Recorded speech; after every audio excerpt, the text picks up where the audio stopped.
Okay, Assalamualaikum and very good morning to all of you. So my name is Muhammad Hakim and my team, Hamid and Idris also will be presenting about wireless medium access control, which is on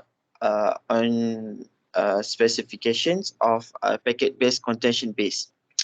So today what we are going to explain today about introduction, type of CSMA, example of CSMA, markup, and example of markup lah.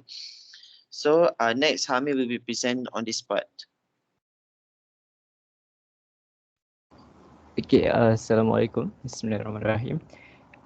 Today I will be present about contention-based medium access, focus on CSMA, which is a carrier sense multiple access. So for the introduction of the CSMA, CSMA has two types, and this is the futuristic of CSMA CD, collision detection, and there's another type which is collision avoidance. So before we go to the collision avoidance, we have to know about the collision detection first, which sender first sense the medium to determine whether it's idle or busy. If it's found busy, the sender refrains from transmitting packet. If the medium is Ada noise idle, lah. ada Ada noise. Collision ke noise tau? Sorry. Hujan ke apa tu? Oh, saya ke? Punya Hujan lah. aircon. Oh bunyi aircon. Ingatkan bunyi collision kan? Okay, continue. So if it's the found if it is found busy, the sender refrains from transmitting packet. If the medium is idle, sender initiate data transmission. So that's the futuristic for the collision detection. So what's the difference between collision detection and collision avoidance? Wait. So for the collision avoidance, it attempts to avoid collision in the first place. Different from the collision detection, which it requires the senders to be aware of the collision. So with and the nodes for the collision avoidance is first sense the medium before they begin the transmission. So they sense first, and then they start the transmission if it's available at the first place. So there's a few of types of CSMA, which is first non-persistent and one persistent. Non-persistent is a node is allowed to immediately transmit data once medium is idle. If the medium is busy, the nodes perform back-off operation, which it's wait for a certain amount of time before attempting to transmit again. So this is the figure of the non-persistent CSMA. And for the one persistent CSMA, not wishing to transmit data continuously sense the medium for activity. Once the medium found idle, the nodes transmit data immediately. If a collision occurs, the node wait for a random period of time before attempting to transmit again. And this is the figure of the one persistent CSMA. So next type of CSMA will be explained by Lukman.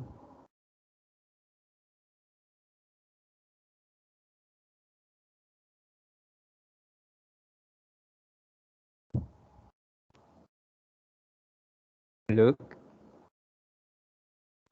Oh, okay. Okay. Hello, okay. Beri dia bercakap kan? So next is another strategies of persistent is the probability persistent. So P is stands for probability and the persistent lah. So P persistent is not continuously sense the medium and transmit the data with the probability P once the medium become idle. It is delay transmission with a probability 1 minus probability. Random back-off values are either continuous values in the case of unslotted CSMA or multiple of a fixed slot size in a slotted CSMA. Sorry, typo kat situ. So it is basically continuously sensed, and there's a probability will be counted here, And after the probability was correctly calculated, and it is found which the ideal time to transmit in this case here, so it will be transmit lah. So another explanation for CSMA-CA as carrier sense multiple access with the collisions avoidance. Basically, it is do not immediately access the channel when it is found ideal. Instead of a node waits for a time period called DCF, interframe space DIF put a multiple of a slot size. In a case there, multiple node attempting to access a medium to one with a shorter back off period will win. So in other words, CSMA is basically like in other words, sense before transmit, listen before to talk. So basically dia kiranya macam dia check dulu and then dia transmit the other go with the process lah.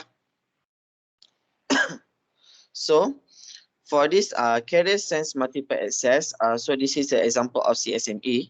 So basically, so let's go to the figure first. So for the node A, so basically if node A wants to transmit any transmission or other transmission, we'll wait for DIFS, or we call it divs +4, which is this is 4 slots represent the slots. While node B back off is DIF +7 times with the slots. Once a node A begins with its transmission, node B will freeze its own back of a timer and resume after this node, which is nodes A, complete its transmission plus another periods of DIFS lah. Another once node B is back off timer expires, which is after the back off DIFS +7 times slot is completed, then it will begin the transmission of node B. So that is for the flow of the CSMA. So next, this part Idris will be presenting. So Idris, ada tak?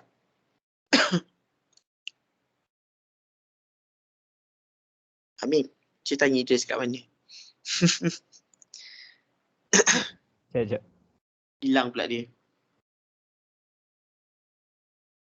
Ke dia unmute lah. Dia mute, tak unmute Ada ke? ke?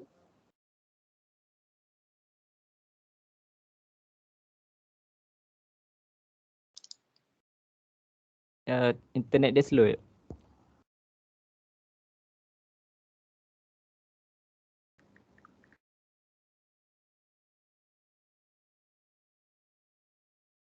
Hujan ke? Hujan dahsyat lah sampai banjir ya.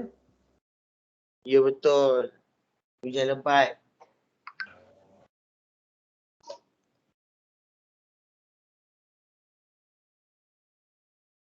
Idris boleh tak tu?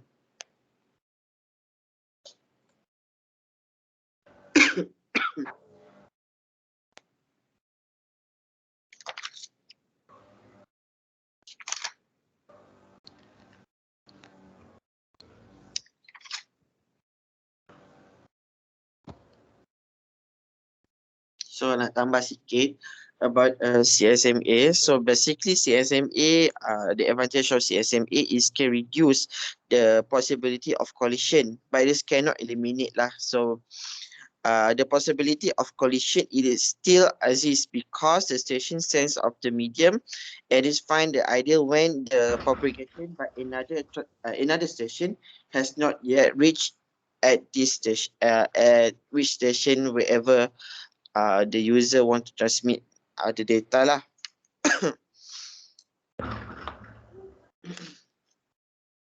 So buat masa ni ada apa-apa soalan ke yang sebelum ni kan? Sementara kita tunggu Idris. If there any questions.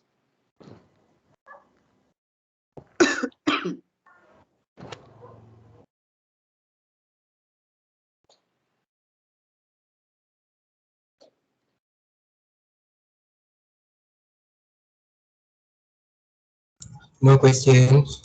Saya faham. Tak apa, relax. Ni pun dah chapter 3. Ni akhir chapter 3 kan? Sir, ya betul. Idris line dia slow, sir. Tu sangat. Dia tak boleh nak masuk. Tak apalah, ahli group tolong baca je lah. So tolong baca boleh lah. Saya pun tak berapa nak saya tak cover sangat bahagian dia. Tolong baca je lah. Kalau ada soalan nanti type dekat chat, dia jawab tak? Okay. So for marker, which is a multiple access with a collision avoidance. So for this marker, it is a dynamic reservation mechanism, and the sender indicates desire to send with the ready to send RTS packet. It is intended receiver responds with a clear to send CTS packets. If sender does not receive CTS, it will retry at later point in the time. Note overhearing RTS or CTS know that reservation has taken place and must wait either address hidden terminal problem and reduce the number of collisions. So for example, which is marker for another marker for wireless LANs, which is we call it marker. Marker receive a response with the acknowledgement ACK after data receptions. Other nodes in receiver's range learn that channel is available. Node hearing RTS but not CTS do not know if transmission will occur. Macau uses data sending DS, which is data sending, packet sent by sender after receiving CTS to inform such nodes to successful handshakes. So basically, it is just like tak ada figure pula nak tunjuk. Tapi dia macam you know kan, before this like acknowledgement and then handshake situation handshake fenomena ni yang kita tengok, kita nak tengok dia punya information tu sampai ke tidak. So this is by markup invitation. Hamim, proceed please. Okay. So for the marker by invitation, this is the example for the marker BI. So in marker BI, destination device initiates data transfer by sending a ready to receive packet to the resource. The source then respond with data message. So basically bila send dia confirm akan respond with data message. So compared to marker BI reduce overhead, increase theoretical maximum throughput, and depends on the destination knowing when to receive data. So basically, marker BI is more compatible than marker itself, and the source node can use an optional field within the data message to indicate the number of queue message. So it's providing the destination with an indication that more RTS packet will be required.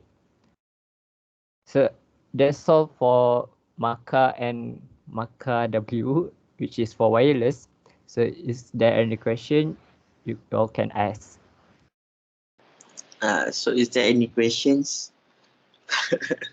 Nak tanya, cursor kamu ada gerak-gerak tu? Tu yang tu Canva punya ke cursor kamu? Canva punya sir. Canva punya. Oh, Canva bila kita present dekat Canva dia tukar jadi macam tu. Dia punya pointer memang macam ni. Right. Menarik Alright. Lain sikit lah. Yang pusing-pusing tadi pun Canva lah. Betul. Semua Canva. So Nanti kamu saya buat share je dengan so, okay. Apa Yang buat seorang je ke kamu share buat ramai-ramai kita orang buat ramai-ramai. PowerPoint tak boleh buat macam ni kan? Buat ramai-ramai. Tak boleh. Sebab kita orang boleh untuk share link tu. PowerPoint 365 lah. Patutnya boleh juga kan? Itu saya tak tahu. 365 should be boleh lah. Patutnya boleh lah 365 kan. Dia cloud kan. Cloud based kan. Betul. Alright. Itu saja pada kami. Thank you. Lain. Okay. That's conclude chapter 3. Kita dah masuk chapter 3. Saya tanya Pi lah, kalau mana tahu tiba-tiba ada yang ready kan chapter 4 kan. Group 4 chapter 4 ada ready tak?